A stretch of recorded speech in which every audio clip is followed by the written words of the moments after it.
बारामती एकेकाळचं भीमथडी,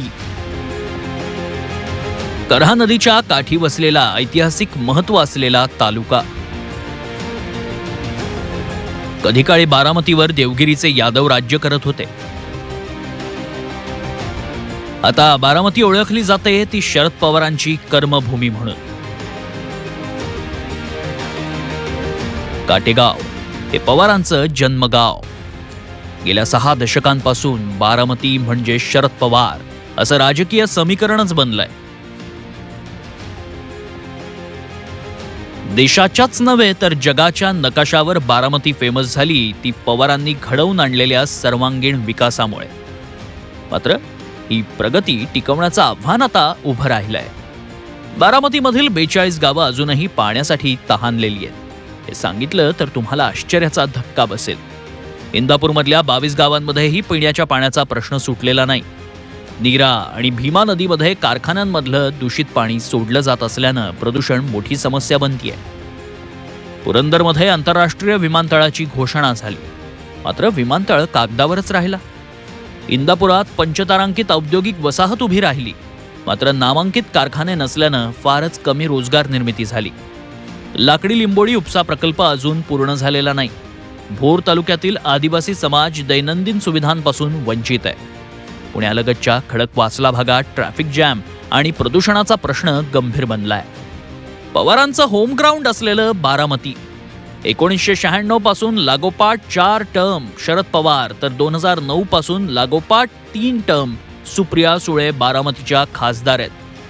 2009 मध्ये सुप्रिया सुळेंनी भाजपच्या कांता नलावडेंचा 3.25 लाख मतांनी पराभव केला. 2014 मध्ये राष्ट्रीय समाज पक्षाचे महादेव जानकर यांनी काटेकी टक्कर दिली, तरीही सुप्रिया सुळे 69,000 मतांनी विजयी झाल्या. 2019 मध्ये त्यांनी विजयाची हॅट्रिक करताना भाजपच्या कांचन कुल यांना 1.5 लाख मतांनी हरवलं. विधानसभेचा विचार केला तर राष्ट्रवादी काँग्रेसचे 2, काँग्रेसचे 2 आणि भाजपचे 2 आमदार आहेत. राष्ट्रवादी काँग्रेसमध्ये शरद पवार विरुद्ध अजित पवार अशी उभी फूट पडल्यानं आता बारामतीच्या होम ग्राउंडवर राजकीय महाभारत सुरू झालंय. भाजपच्या पाठिंब्याचं टायमिंग साधत अजित पवारांनी आपल्या पत्नीला म्हणजे सुनेत्रा पवारांना रणमैदानात उतरवण्याची अचूक वेळ निवडली आहे. तर बारामतीचा गड राखण्यासाठी सुप्रिया सुळेंनी संघर्षाची तुतारी फुंकली आहे. महाराष्ट्रात कुणाची वैयक्तिक लढाई नाही. माझी लढाई राजकीय आहे आणि ती त्या विचाराची आहे. माझी कुणाशीही वैयक्तिक दिल्लीत पण लढाई नाही आणि माझी लढाई भारतीय जनता पक्षाच्या विचाराची आहे, वैयक्तिक कोणाशीही नाही. तुम्ही संधी दिली तर नक्कीच सगळ्यांच्या अडीअडचणीचा सोडवण्याचा प्रयत्न आम्ही दोघंही करू, असं या क्षणी मी तुम्हाला आश्वासन देते. कारण कालच आमच्या प्रदेशाध्यक्षांनी जर बारामतीचा उमेदवार जर आमचा असेल तर माझं नाव घेतलेलं आहे, म्हणून मी आज हे पहिल्यांदा बोलतेय. बारामतीच्या या राजकीय महाभारतात इतर पात्रांची भूमिकाही निर्णायक ठरणार आहे. विजय शिवतारेंनी अजित पवारांच्या विरोधात उघड तोफ डागली आहे.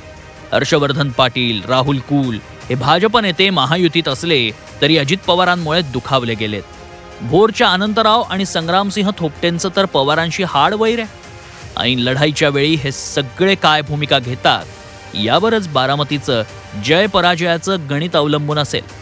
दरम्यान ऐनवेळी बारामतीचा महायुतीचा उमेदवार बदलला जाऊ शकतो अशीही चर्चा आहे.